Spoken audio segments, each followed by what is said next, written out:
Rif Dia ñu ngi lay nuyu. maa ngi lay fay Pape di nuyu mbokk téléspectateurs yi seetaan télévision Futurs Médias fu mën a nekk ci réew mi ak bitim réew ni nga ko waxee noonu la di rafetlu yow it sa taxawaay ci sensibilisation bi ñu ñaan yàlla rek li nga xamante ne kon boobu ba léegi mi ngi dugg ci réew mi ëpp weer muy coronavirus ak tamit njombe li nga xamante ni kon def na ko ci àdduna yàlla gaaw ko fi jëlee. amiin incha allah on va démarrer ak actualité bi bu njëkk bi ñuy bëgg nga expliquer ko téléspectateurs yi. démb ci ngoon la ñu toog rek dégg ni libéré nañu ki fi nekkoon président wu Tchad nga xam ni boobu ba tey mu ngi woon ci kaso bi di Hissène Habré. waaw mi ngi woon ci kaso bi warul bett kenn nag ndax c'est vrai que ci discrétion on lañ ko def mais boobu ba léegi dégg nañ ay kilifa ak ñu ci bëri di dox ay tànku jàmm ngir comme dañ ne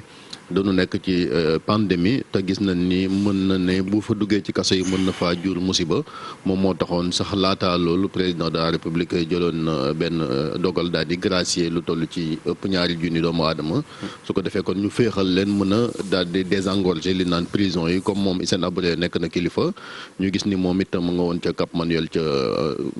kaso boobu nga xamante ni kon 2017 ba léegi ña nga ko fa condamné à perpétuité maanaam ngir ak dundam la fa doon tëdd moom moo tax nag xëy na ay avocat am def daal di demande rek ngir it mu jàngoro ji bañ ko faa laal wala yu ni mel moom moo tax kon ñu daal di koy may ñaari weer yoo xamante ni kon mën naa ñibbi këram fi nga xamante ni moom mooy ci Wakaam mën a jege njabootam mais dañ ne ci résidence surveillée la nekk ndax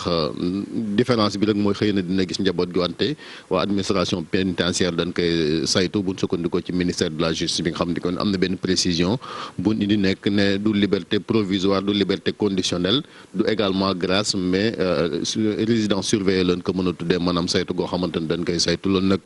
am na benn ordonnance boo xamante ni juge d'application des peines mooy juge yi nga xamante ni kon moom la dénk rek ñu saytu wàll lépp loo xam te wàllu peine la kon indi na ko ci leeral rek ne ay avocat Hissène Habré ñoom ñoo ko sàkkoon ñu daal di leen koy nangul su ko defee kon ñaari weer yoo xamante ni këram lañ koy surveiller. dafa mel ni transfèrement rek jëlee nit ci kaso bi yóbbu ko ci kaso bële donc dañu ko transféré jëlee ko ci kaso bi yóbbu ko këram. waaw këram pour 60 jours. pour 60 jours 2 mois. la war a nekk kon muy 60 jours yoo xamante ni kon xëy na le temps que ñu jëlee fi jàngoro ji loolu mooy version officielle bi nga xamante ni kon kilifa yi joxe nañ ko ngir xëy na bokk ci rek li nga xamante ne mooy prévention jëm ci Covid 19 bi nga xamante ni kon gis nañ yeneen réew ya dem nañ ba sax ay mutineries dafay am parce que. ci biir kaso yi parce que ñoom it dañuy tiit parce que kaso comme dafa fermé même fii ci Sénégal am na mesure yoo xamante ne également administration pénitentiaire jël nañ ko maanaam teg loxo sax ñenn ñi nga xamante ne ay agent la ñu bañ a ñibbi seen kër parce que jaabante beeg ñu ni mel te virus moom bu duggee ci prison yi mën na fee indi musiba. am na ci ñu bëri ñoo xamante ni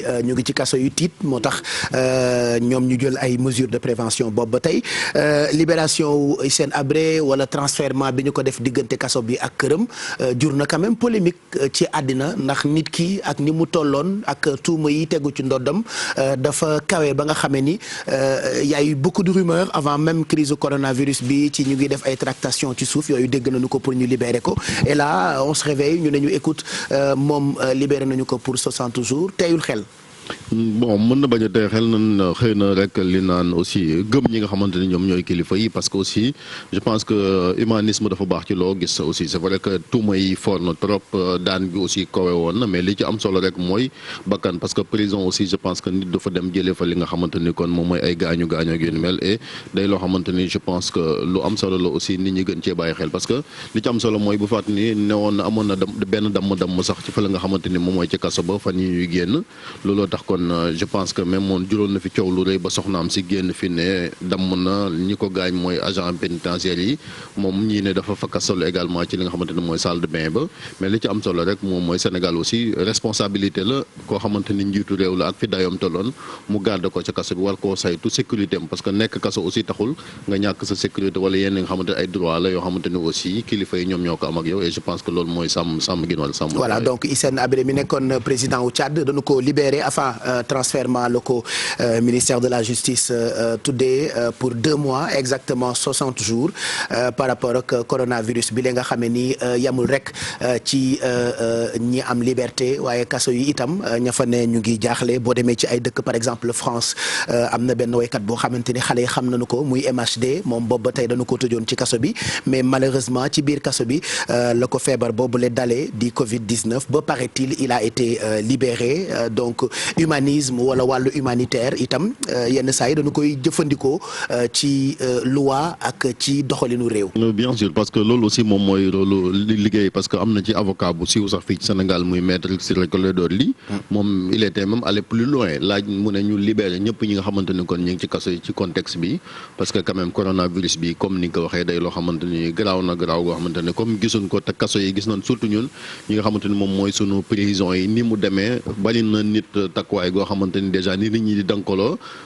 maanaam mesure barrière yi moom mënuñ ko sax appliquer ci daanoo prison parce que bu ne nit ñi dañoo war a distance bi minimum 1 mètre la gis na ni fii daanaka dañuy li naan sandwich et cetera di kolante ci prison yi moo tax aussi il faut ñu daal di bàyyi xel ñi nga xamante ni kon ñoom ñoo ci kaso yi sàmm leen parce que looloo taxoon bi ministre de la justice jëlee dogal ne dañuy arrêté sax li naan flagrant délit yi même visite même ci tribunaux yi ñu arrêté li nga xamante ni kon moom mooy yenn procès yi loolu am na ñu génnoon kaas ko ne mënul nekk parce que bu fekkente ne kaso yi dafa fees ñu continuer di defeere nit commissariat yi ak ci brigade gendarmerie yi bu fekkente ne également yóbbu na leen fi nga xamante ni moom mooy ci parquet yi ñu daal di leen di inculper day gën a feesal kaso yi te bu àtte amut ñuy libéré ñi nga xamante ni xëy na liñ def ci ay tooxi doona tax koo kowe ga tax ñu mën a yàgg ci kaso yi donc moom moo taxoon ñu daal di revenir aat ci seen décision boobu et il est heureux que à partir d'aujourd'hui sax dañuy wéyee li nga xamante ni kon moom mooy audience yi jëm rek ci wàllu flagrant délit ak yu ni mel même si sax dina limiter li nga xamante ni mooy nombre de personnes yi nekk ci salle d'audience yi su ko defee kon ñu mën a limiter les dégâts. Voilà, deuxième point balaa ñuy dem ministère de la santé et de l'action sociale parce que gis naa ni teg nañu lépp ba mu mat ñu ngi xaar ministre bi bu ko defee mu ñëw defal ñu léegi bu 10 heures jotee point wu tey bi 7 avril 2020 et on reparle de ce fameux vaccin bi nga xamee ni boobu ba tey ñu ngi dégg ñu naan am nay tubaab yoo xamee ni dañoo jóg ngir ñëw testé ko ci africain yi démb dégg naa directeur général bu organisation mondiale de la santé def na ab conférence de presse ca Genève ngir naqarlu kàddu yooyu nga xam ne ni moo tukkee wala jógee ci ay gémmiñu scientifique. waaw muy ay scientifique yu raciste yoo xamante ni xëy na kàddu yi ñaaw na ñaaw goo xamante ni gis nga daanaka lim fi jur rek ci Afrique pap borom xam-xam yeeg intellectuel yeeg ñi nga xamante ni même mooy société civile bi ak intelligence africaine de manière générale ñoom ñëpp gis nga ku ci nekk jóg ci wax ci li nga xamante ni kon moom mooy ñaawteef googu dégg nga fii également fii ministère de la santé à travers Abdoulaye Diouf Sarr korog bi mu ñëwee ci émission jàkkaarloo bi gën na ko préciser na Afrique mënta nekk cobaye foo xamante ni kon dañ fay fooye wala di fa testé lépp loo xamante ni ay vaccin la ngir faj jàngoro ju mën a mel et je pense que weesu nañ époque yi nga xamante ni kon toll nañ fi nga xamante ni kon dañuy bàyyi rek képp koo xamante ni ñëw nga ci Afrique looy essayé wala nga looy caaxaane nga indee ko fi te je pense que nit ñi yeewu nañ ci li ko waral mooy tolluwaay gi te gis nga ne même ñi nga xamante ñoo nekk ci diaspora bi di ay sportif wala yeneen star ñoom it génn nañ ay kàddu yoo xamante ni kon ngir ñaawlu ko moom moo tax kon directeur OMS moom it di africain ndax il est d'origine éthiopienne moom it gis nga ko démb def na benn précision bu am solo boolu ñaawlu kàddu yooyu parce que toll nañ foo xamante ni je pense qu'on n'a pas besoin de ces polémiques là dans le monde parce que li am solo rek mooy ku ci nekk fa nga mën a nekk nga wéyal li nga xamante ni kon moom mooy say recherche jëm ci solution boo xamante ni mënoon ko am de manière définitive ngir daal di endiguer virus bi nga xamante ni kon je pense que ravage yi mi def comme fàttali nga ko réew yi gën a mag ci monde bi gis nga leen muy États-Unis ñi nin sonne boo demee New York yaa ngi ko doon wax démb muy dëkk boo xamante ni mu doon jaxee et cetera dem nañ ba ñu confiné ñëpp li fay faatu ci doomu aadama tubaab yi daan wax la ville qui ne dort pas. voilà malheureusement gis nga ay Manhattan ak rue yooyu boo fa demee tey c'est la voilà dafa gis kenn et cetera li ko waral mooy loolu quoi donc loolu doole ji nga xam Tour Eiffel Champs-Élysées daan fees del donc c'est un monde à l'arrêt économie bi fu ne gis nga ko lépp tagga témbe muy loo xamante ne kon ndekam réew yu mag yi la laal sa karton ba réew yi nga xamante ne amul doole te boo xoolee sax situation bi Afrique la taneegu mu fi mu toll nii parce que li ko waral voilà taneegu na muy loo xamante ni kon personnel soignant yi ci Afrique malgré ñàkk jumtukaay yi ñi ngi def seen kéemtulaay kattan ba ay solution am ko fii ci Sénégal encore une fois moo tax hommage bi duñ wéy di ko dakkal ak ci ñi nga xamante ne ñooy personnel soignant bi nga xamante ni boobu ba léegi aussi am na taxawaay bu am solo li ci am des rek mooy tubaab bi nañ leen bàyyi ñoom ak seen i mbiram racisme ñun ñu wéel ci li nga xamante ni kon mooy lu mel et je pense que mooy optimisme bi nga xamante ni dañ koy am ci Afrique ne tôt ou tard ëllëgu monde bi fii lay nekk ci Afrique te loolu mën nañ koo gëm ci li nga xamante ni mooy éveil des consciences yi ak tamit gëm gi nga xamante ni kon muy la jeune génération gëm nañ ko parce que ñi nga xamante ñoo fi nekkoon ci jamono indépendance am na taxawaay bu taxaw mais gis nañ ni également de plus en plus ñi ngi commencé di am benn émancipation boo xamante ni je pense que yaakaar mën naa am ci avenir du continent bi. démb rek maa ngi la koy wax ñoom ñoo am nañu ay cas yu critique mais on a vu ci plupart ci seeni rajo wala seeni télé ils organisent des débats ak ay wax sa xalaat di laaj nit ñi lan moo tax Afrique sonnaguñu noonu par rapport ak ñoom ci coronavirus bi. Hier on a entendu le docteur Bousso mi nga xamante ni bokk na ci kilifa yi toppatoo xeexuk pandémie bi fii ci Sénégal déglu nañu ko ci RFI à un moment donné je me suis dit docteur maa ngi nekk ci oto bi di ko déglu mais maa ngi koy tontu naan ko docteur bu leen wax suñu stratégie ñii dañoo bëgg a catu donc finalement doo sax comprendre lan moo nekk ci seeni xel wala ci seeni xalaat. non c'est bien que ñu mel nii aussi parce que mooy li ma wax quoi xam-xam moom toll na foo xamante ni li wax puso bu réer la fii dañ naan ko nekk mag mais je pense que mën nañu wees sox ci wàllum âge fu nekk parce que Afrique aussi ñi nga xamante ni ñooy suñ waa kër docteur amul lenn loo xamante ni ñi ngi koy ñee scientifique nga xamante ni ñoom ñoo nekk ci yenn dëkk yi xëy na su amee it ci wàllu jumtukaay lay doon mais bu fekkee ne xarañteem individuellement loolu am na fi donc yaa ngi koy cité muy docteur Bousso ak ñëpp ñi nga xamante ni kon ñi ngi au premier rang ci guerre bi rawatina wàllu riposte bi je pense que ñoom it jàmbaar lan dañ leen di gën a encourager ci wàllu woowu je pense que bu ñu leen mën a jox également stratégie Afrique c'est bien et li ñaan sax mooy li nga xamante ne mooy faj jàngoro jóge fii ci Sénégal man du ma ne Afrique mais jóge c'est possible parce que am nañ fi ay laboratoire am nañ fi ay chercheurs yoo xamante ne ñi ngi fii ci Sénégal rawatina ci université bi am na benn kuréel goo xamante teg nañ ko muy comité Covid-19 boo xamante ni également comité scientifique la bu ministère de l'enseignement supérieur et de la recherche sanc boo xamante ni kon boroom xam-xam yu bëri ñi nga ci biir ku ci nekk yaa ngi joxe sa xalaat ci wàllu et liñ ko ñaanee comme li wàllu chloroquine bi ni ko professeur Seydi di utiliser ba gis ci njëriñ ak tan ci yi nga xamante ni ñooy malade yi. Voilà. Je m'en vais lire le numéro 37. Ce mardi 7 avril 2020, le ministère de la Santé et sociale a reçu l'examen virologique suivant. Sur 110 réalisés, 11 sont revenus positifs. Il s'agit de 9 contacts suivis par nos services, de 2 cas issus de la transmission communautaire. 13 patients hospitalisés ont été contrôlés négatifs et déclarés guéris. Ils sont d'hospitalisation tout à l'heure. L'état de santé des patients est stable. À ce jour, 207 cas ont été déclarés positifs au Sénégal, dont 105 guéris, 2 décédés, par conséquent, dans nos hôpitaux, 79 patients sous traitement. En outre, le comité de gestion des épidémies, au sortir de sa séance tenue le 6 avril 2020, a émis des recommandations suivantes. Premièrement, les comités régionaux de gestion des avec l'appui des défense et de sécurité devront systématiquement mettre leur propre stratégie pour endiguer la propagation communautaire du Covid-19. Deuxièmement, au regard du risque de contagion lié à l'accumulation des dépouilles, aucun transfert de corps provenant d'infectés ne doit être permis. Le ministère de la Santé sociale renouvelle son appel au respect des mesures de prévention individuelle et collective. ma lire leen communiqué wu bés bi tey juróom-ñaari fan weeru avril 2020 ministère de la Santé et de l'Action jot na résultat yi téeméeri test ak fukk yi ñu tey fukk ak benn positif bon dëkk ñoom jàngoro juróom-ñeenti ay cas contact yu ñu doon si ñaar yi ñoo nekk transmission communautaire yi ñu ko am te xamuñu ko jëlee ñu leen di yëgal ne ak ñett ñoo xamante ne hospitalisé mën danañ leen génne bés bi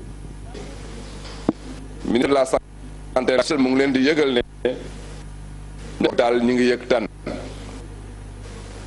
ba mu commencé léegi mën nañ jàpp ne rek fanweer ak juróom-ñaar cas moom la Sénégal déclaré bi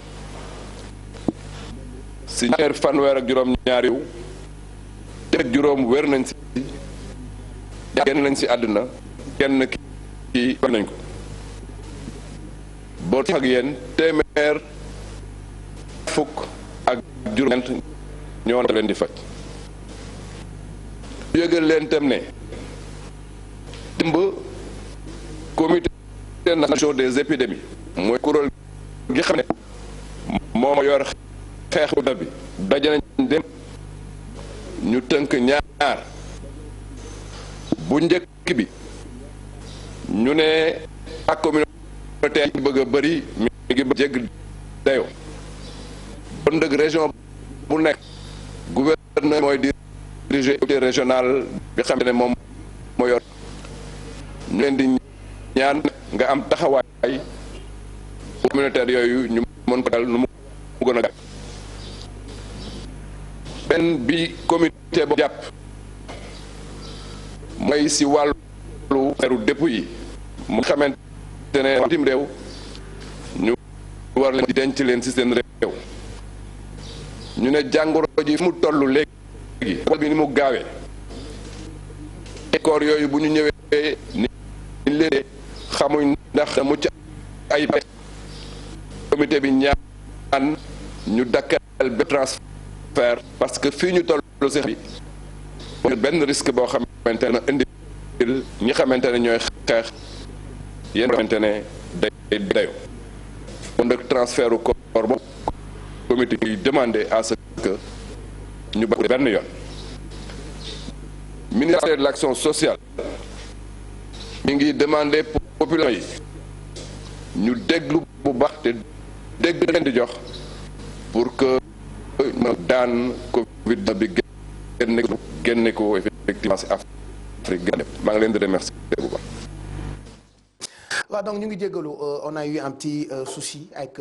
la technique ci son bi mais ci seen niveau la sinon bu doon fii la tonton Mac réglé na ko bu yàgg c'est un véritable chef de guerre voilà donc ñu ngi ciy jéggalu bu baax a baax a baax mais quand même nous on vous explique dañ leen di décrypter ba ngeen comprendre li nga xamante ni ministre bi wax na ko ñu koy gërëm bu baax Abdoulaye Diouf Sarr ministre de la santé et de l'action sociale bis bu jot bu 10 heures jotee ci lay def point wu évolution wu feebar bi fii ci Sénégal laata ñu ci indi ay explication ak Chérif Dia dañuy desandi foofee ca ministère boobule fekk fa ki nga xamante ni moo di Pape Fara Gningue moo nu fa teewal boobu ba tey saa yu ministre bi defee bilan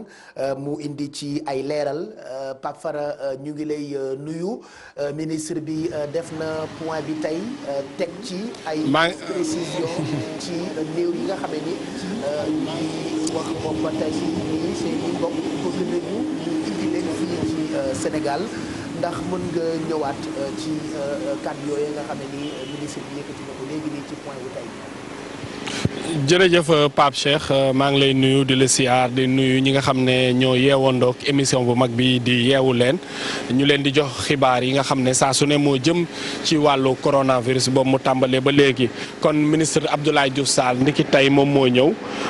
ci téeméer ak fukk ci test yi nga xam ne def nañ ko nag moom fukk ak benn ñoo ñëw am doomu jàngoro ji nga xam ne moom la ñuy wax coronavirus ñenn ñi di ko wax Covid 19. juróom-ñeenti nit ñi nag ñoom ñu am feebar ñoom ñoo leen ko wàll waaye tey nag ci wàllu communautaire yi mbir yi dafa gën a yokk maanaam ñoo xam ne ñi leen ko wàll kenn xamul ku mu doon jamono ji dafa yokk ndax tey ñaar lañ ci am depuis week-end bi passé dafa mel ni cas importé yi dafa bàyyi place li nga xam ne moom moo nekk cas communautaire waaye ci loolu fukk ak ñett ci ay nit daan nañuy wër nag dinañ ñibbi seen kër niki tey jii ci xayma rek Sénégal ba léegi am na 200 ak fanweer ak juróom-ñaar nit ñoo xam ne waxoon nañ ne am nañ doomu jàngoro ji di coronavirus waaye 100 ak li nga xam ne moo nekk juróom ci ay nit daan nañuy wër ba dinañ dellu ci seen biir kër yi ñaar ñoo ci ñàkk seen bakkan kenn ñu yóbbu ko ci biti réew jamono ji nag 100 ak ñaar fukk ak juróom-ñeent ci ay nit fi mu ne ñu ngi leen di fàcc waaye ministre bi wax na ci ay ndogal yoo xam ne jël nañ ko ndax dafa mel ni nag Sénégal dañoo jëm ci ñaareelu pàcc bi maanaam ñaareelu phase bu njëkk ba ñu jógee woon biti réew ak contact la léegi nag phase communautaire bi moom la ñuy jaral di ko xeex ndax gis nañ ne boobu ba léegi mënuñoo def benn communiqué te ñëwuñ ci moo tax mbootaay mi nga xam ne moom moo yor lépp lu jëm ci xeex coronavirus fii ci réew mi danoo nag jël stratégie bu bees léegi comme que mbir yi ci biir koñ ya lay xewee ci biir dëkk yi lay xewee ñu ne gouverneurs yi yeeg ñi nga xam ne ñoom la ñuy lëkkaloo ñoom la ñuy jël seen stratégie bopp ndax bis bi ñu leen communiqué ne leen ca gox ba ngeen nekk am na ñu fa am cas communautaire ñoom mun nañoo jël seen stratégie bopp stratégie bi mun naa dem ba ne nit ñi tey jii bu kenn génn wala nit ñi fu ñu nekk ñu daal leen taj marché bi dootul ubbi lii dootul am kon ñooñ ci seen bopp ñoom moom nañ seen bopp mun a xool ne fii doy na fi waar ñu mun a jël li nga xam ne moom moo nekk seen stratégie bopp kon jamono ji fi mu ne xeex bi jël na beneen pàcc bu njëkk bi moom moo nekk comité régionaux yi daal di demal seen bopp xool nan la ñuy taxee ñaareel bi nag nee nañ corps yi nga xam ne maanaam néew yi doon jóge biti réew yi nu mel loolu dootul amati parce que xamuñu nan lañ leen mën a aaree ndax conditions yi ñu leen di dencee baax na wala déet fi ñu toll nii loolu dañ ko bëgg a dakkandil kon Pape Cheikh mu ngi noonu nee naa leen woon fi ñu toll nii xam nga benn cycle dafa jeex cycle bu njëkk bi ñaareelu cycle bi la ñu jëm fii nag la ñu mën a xeexee lii di coronavirus mu jóge fi ba faaw suñu farloo ñun ñëpp fii nag la ñuy coronavirus mun a sonaleek ay weer bu dee nag danoo bàyyi suñu loxo dégg na fukk ak ñett wër nañu wala déet kon nag nguur gi mu ngi noonu ministère de la santé ak ñi mu àndal jël nañ yeneen matukaay beneen stratégie ndax nag cas communautaire moo gën a garaaw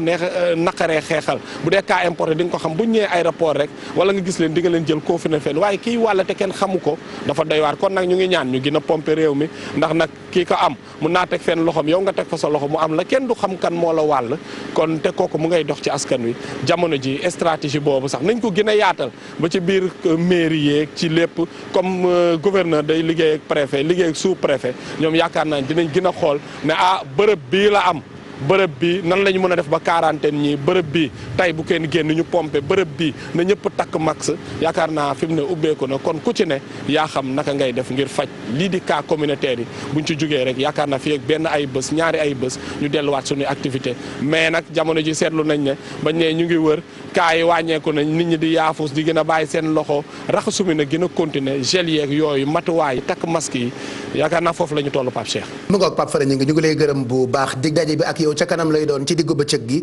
ci jotaayu xibaar bu rédaction bu télévision Futurs Médias nga ñëwaat ci point wu tay bi di ay kàddu yu ñu doon déglu jógee ci gémmiñuk ministre de la santé et de l'action sociale et muy voilà ñu koy gërëm bu baax Abdoulaye Diouf Sarr voilà je suis un peu perturbé par rapport ak situation feebar bi c'est vrai que yenn saa yi da nga am impression ni nit ñi dañu xaw yaafus bu ñu dee dégg ni am na ay nit yu wér et pourtant crise baa ngi wéy di dem Pape Fara wax na ko léegi nii ñu ngi yéeg ci ay phase te defe naa combat bu ñu jógee ci phase benn yéeg ci beneen phase rek mooy affaire baa ngi gën di garaaw. affaire baa ngi gën di garaaw te am na ñaari mesures yoo xamante ne ministre wax na ko ci communiqué bi xam naa dinañ ci taxawaat Pape muy mesures yoo xam ne day wane kon comme ni nga ko waxee gravité situation bi parce que ni nga ko mën a jàngatee moom mooy rek comme fii ci Sénégal am na ci kon fukk ak benn cas yu bees yoo xamante ne kon nemmeeku nañ ko ci fukk yooyu juróom-ñeent ay cas contact lan maanaam dañoo jege woon ñi am jàngoro ji am na ci ñaar yoo xamante ne kon contamination communautaire la mooy ñi nga xamante ni xamul fan lañ jëlee jàngoro ji loolu moom moo tax kon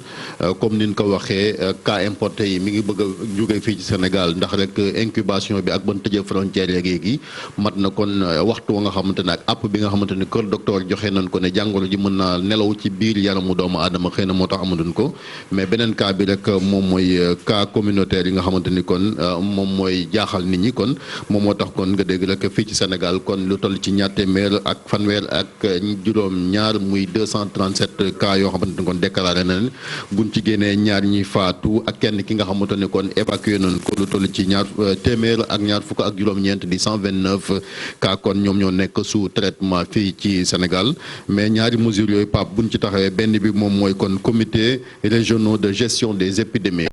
xam nga am na comité national boo xamante ni kon ñu ngi ko centralisé au niveau du ministère de la santé mais ci fukki gox-goxaat yeeg ñeent yi ab dañoo am ay comité régionaux des épidémies.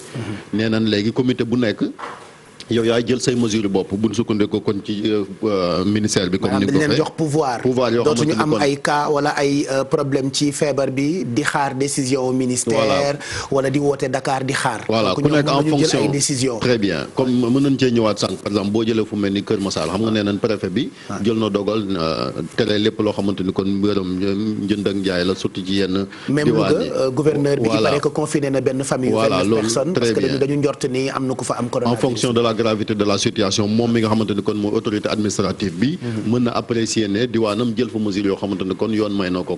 loolu lépp bokk na ci li nga xamante ni kon mën na bokk ci contribuer li nga xamante ni kon moom mooy rek yemale fi propagation virus bi étant donné que dem nañ bay wax ay contamination communautaire bi nga xamante ni ñi ngi koy wax beneen défi la boo xamante ni kon Sénégal war na koo jànkoonteeg bi ci des mooy néew yi xam nga démb ñi ngi fi doon wax kaaw ñoo xamante ni dañoo làqu génn àdduna ca France seeni mbokk na leen indi Sénégal kilifa yi nee nañ suspendre na maanaam dakkandil nañ lépp loo xamante ni kon nit gaañu na mais dañ ne ci pays yi nga xamante noo infecté pays yi nga xamante ni kon jàngoro ji dafa am képp ku fa gaañu moom bul xalaatati ñu indi sab néew fii ci Sénégal loolu dogal la boo xamante ni kon kilifa yi jël nañ ko ci à travers kon comité national de gestion des épidémies kon muy loo xamante ni leer na maanaam képp koo xamante daal gaañoo nga ci dëkk bu am corona sonal leen moom dootul la indi Sénégal li ni bañ mooy manipulation corps yi de risque la boo xamante ni mën na nekk risque de propagation. voilà te ku sañoon boo amee sa néew bu faatoo bitim réew ñu indil la ko nga mën koo dëj mais malheureusement lii mooy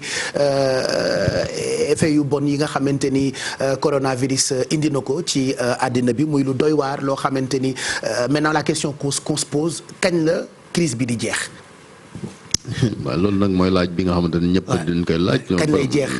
parce que damay ragal mu dem ba soof ñu mu dem ba lassant. dina jeex tôt ou tard xëy na ñi am na borom xam-xam yu ne ñi ngi ko ay def ay projection xëy na ne ñi naan juin juillet boo xoolee même fii ci Sénégal mesure yi président jël di nga juillet donc ñi ngi jàpp ne xëy na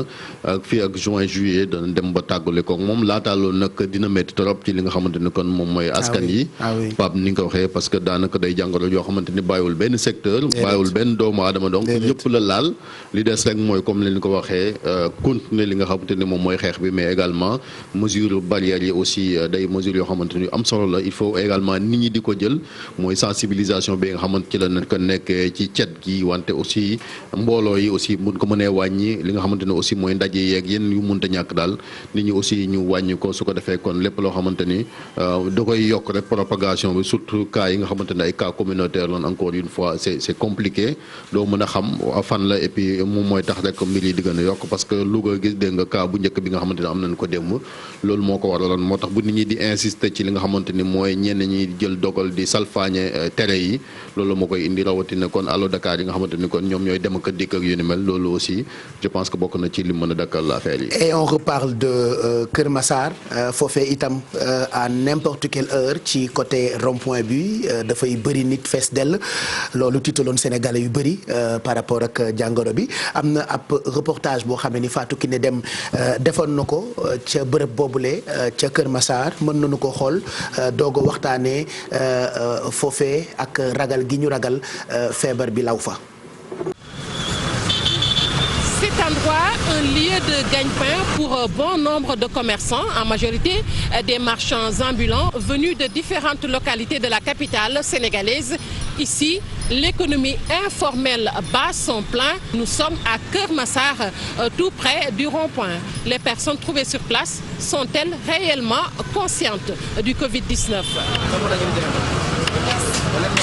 gars yi comme li ñuy bañ ñun ñoo koy moytul suñu bopp. Nous avons une responsabilité face à cette maladie. Le fait d'interdire les rassemblements est un avantage pour nous. Nous sommes exposés. Nous n'avons pas une place fixe. Le danger est permanent. Les forces de l'ordre commencent déjà à les dissuader, cela pour éviter la propagation du virus. Nous évitons les rassemblements le mieux que possible. Nous écoutons les informations, mais il faut savoir que nous sommes là juste pour satisfaire nos besoins. La meilleure manière de se prémunir, c'est d'appliquer les consignes, utiliser des masques, respecter le lavage des mains. Les marketmen descendent à 17h. Si on arrive à vendre 2 à 3 portables par jour, le rassemblement que nous voyons tous les jours est mauvais pour ces vendeurs dehors et pour nous aussi. Nous sommes là pour gagner notre vie, certes, mais l'État doit sévir. Des commerçants très avertis face à la pandémie qui secoue la planète. Nous exigeons de la clientèle le lavage des mains avant d'accéder à nos boutiques. Ces commerçants magnifient les mesures prises par l'État, même s'ils notent quelques dysfonctionnements. Nous demandons à l'État d'être tolérant. On doit éviter de tabasser les gens. Et concernant le couvre-feu, et pour les femmes qui doivent accoucher pendant la nuit, elles auront certainement du mal à se rendre dans les hôpitaux. Keur Massar, une commune spécifique de 600 000 habitants. L'élu local se dit conscient et annonce des mesures dans un contexte marqué par l'effectif encore limité des forces de sécurité dans la commune. J'ai très peur parce que si vous voyez ce monde qui est là-bas, forcément il faut avoir peur. Maintenant, je ne sais pas, en tout cas nous, ce qu'on peut faire en tant que mairie, c'est de les sensibiliser de ce qui se passe pour qu'ils puissent être sensibles à cela et respecter les décisions. Au cas contraire aussi, demander l'appui de la gendarmerie pour les faire disperser de force ou de gré. Que les services de l'ordre sont au nombre de 13 au niveau de la brigade de la gendarmerie. Ces temps-ci, ils ont eu des renforts.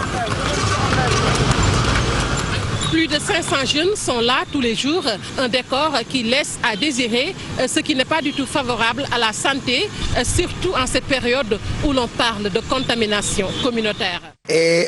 tu as pris le risque d'aller jusqu'à Keur Massar en cette période de crise, Fatou Kiné. Merci pour ce reportage. Dem ci zone boo xamante ni zone bu xaw a garaaw la parce que zone la bu ñëpp tiit zone la bu ñëpp ragal am na ñu ko tuddee sax Keur Massar la nouvelle peur akuk ragal judd fa ndax dajaloo bi nga xamee ni dañu koy seetlu ci boori rond-point bi. muy loo xamante ni quand même lu garaaw la parce que reportage bi Fatou Kiné bi mu ko defee c'était le 28 mars. booba Keur Massar sax amagoon cas mais TFM avait alerté quand même. entre temps gis nga la fa xew donc muy loo xamante ni ay cas yu ñu fa nemmeeku surtout ay cas communautaire boobu aussi gis nga rond-point bi noonu lay mel boo fa ñëwee ni mi bari ay doomu aadama. day dem bu embouteillage yeeg nit ñi dajaloo fi donc lii la ji nit ñi doon bañ moom moo taxoon ñu doon attirer attention kilifa yi ci wàll woowu gis nga maire bi li mu wax ne woote wàllu sax lan moo tax parce que Keur Massar daanaka mooy xaaju million doomu aadama ñoo fa yeewoo buñ ne 13 alkaati ñoo fa nekk ci loolu dafa je pense que lu néew la et entre temps aussi am na mesure yoo xamante ni comme ni nga ko waxee parce que démb am na benn arrêté boo xamante ni le préfet de Pikine jël na ko. ngir rek ñu daal di dakkal li nga xamante ni kon moom mooy. dootul amati jaay dootul amati gaare yooyu yëpp. préfet voilà mooy ambulant yeeg yenn commerce yi xëy na voilà lu baax lan fa mën a nangu mooy loo xamante nit ñi dañ koy mën a jëfandikoo mooy boutique yi nga xamante ni quand même. ñoom ñooy fournir en denrée waaw ñoom réglementé loolu mënoo koo bañ parce que il faut également que nit ñi dund mais désordre bi mooy anarchie bi xëy na lan fa jëlee et je pense que même en temps normal li warlu rafetul ci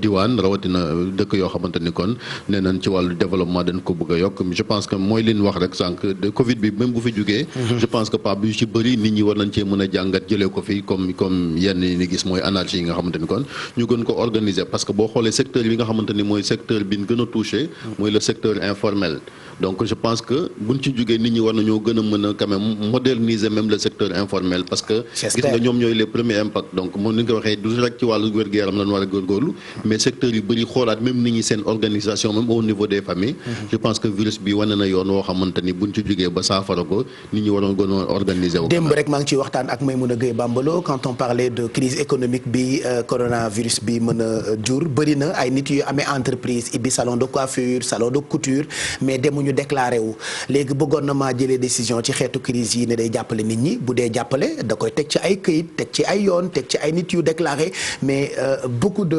d'entreprises yu nekk ci informel bi ay xale ibbi ko déclaré wuñu amuñu këyit par exemple. mooy conséquence moo leen di jural loolu même ndimbal yi yaa ngi dégg ñu ne par exemple ñiy loué sax il faut ñu dem si contrat de location yi dem fi nga xamante ni kon mooy MPE domaine et cetera ñu xam leen parce que loolu moo may waral économie réew sax mën a développer nga dem ci fi nga xamante ni kon fa nga war a defee sa déclaration ñu reconnaître la parce que reconnaissance dafa baax li ngay liggéey état dafa war a xam lan la soo ëllëgee kon xeetu ndimbal yi bu amee nga mën cee bénéficier wu gis nga même DER bi nga xamante ni kon moom mooy financer ndaw ñi loolu aussi dafa doon laaj muy këyit yoo xamante ni je pense que nit ñi dañ ko war a motal li am solo bu am solo rek mooy nañ ci jàngat goo xamante ni buñ ci jógee lii bañ leen a dalaat mooy ñi nga xamante ni kon ci mbedd yi leen nekk di jaay loolu mënut a ñàkk mais mën nañ ko organiser ba nga xamante ni mënoo dëkk à vie rek di ci ambulant et cetera muy métier yoo xamante ni métier yu noble lan parce que gis nañ fii ay ñoo xamante ni Sénégal ci ñoo yor koom-koom bi mais nee nañ ci loolu lañ tàmbalee mais am ambition ak organisation moo tax jóge nañ ci bitig mbagg dem ba yor ay bitig yoo xamante ni kon sur le plan kii te je pense que yoon la woo xam ne mën nga caa jaar mais bul ñaan yàlla di ca yàgg parce que day bokk ci ambition tamit ngay fa nga xamante fa nga nekkoon daaw balaa déwén nga jógee fa. jaaykatu bitiku mbagg boo gis xol ba boutique bu mag a ci nekk. wala supermarché damay dégg mag ñi di ko wax mais bon yàlla baax na de toute façon sunu jeexital ci waxtaan toujours mooy yàlla baax na ñun sénégalais parce que dañoo gëm ba noppi itam am foi. au-delà de li kër docteur di wax di ko digle au-delà de scientifique yi ak borom xam-xam yi conseils yi ñuy joxe ci télé yi ak ci rajo yi nu ñu góorgóorlu di ñaan bu ko defee suñu borom dinañu muccal ci li nga xamante ni moo di coronavirus bi regardez ces images on vous demande de respecter tout ce qui est consigne bu ministère joxe borom xam-xam yi joxe ko loolee dafay tax rek ñu gën a moytandiku li nga xam ne ni moo di Covid 19 bi Chérif Dia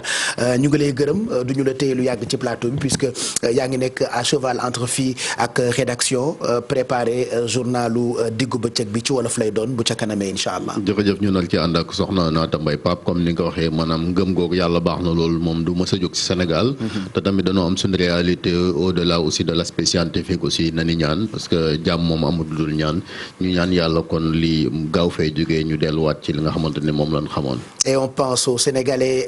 de la diaspora sénégalais yi nekk Amérique Europe Asie continent yëpp dëkk boo ca dem lu mu sori sori am na ay doomu Sénégal ñu ngi leen di xalaat surtout njabootuk ñi nga xamee ni ñoo amee ay doom wala mbokk yu faatu ndax Covid 19 bi ca bitim réew am na ci ñoo xamee ni sax faatu wuñu ci Covid 19 bi mais leneen na leen faat mais malheureusement bitim réew la ñu faatoo ku sañoon wax naa ko Chérif sànq boo amee néew mu ne fu sori ñu jagaajale ko indi ko ba noppi itam jullee ko suul ko mais malheureusement Covid 19 a ngoog ñëw na ak ay mbiram te loolee kenn mënu ci dara xanaa rek ñu gën góorgóorlu ñu fàttaliwaat leen ko respecter normes yi même bitim réew yéen a ngi ci dëkk yu bëri ci li tubaab tuddee confinement total boo demee fu mel ni Angleterre seen premier ministre bi moom ngeen di gis noonu moom dafa amoon feebar bi waaye mu ngi wéyoon di continuer liggéey bi faf nag malheureusement démb ñu ne ñi feebar bi gën na koo sonal ba nu évacuer ko yóbbu ko Sowétas comme quoi feebar bi ñu waxati ko rek faalewul buur faalewul baadoola et li muy laal ci ay nit yu siiw ak autorité ak ay politique ak ñoom seen defe naa jéggi na dayoo xeetu jéggi dayoo goo xame ni loolee daf ñoo xaw a jaaxal 10h30 mooy doog a jot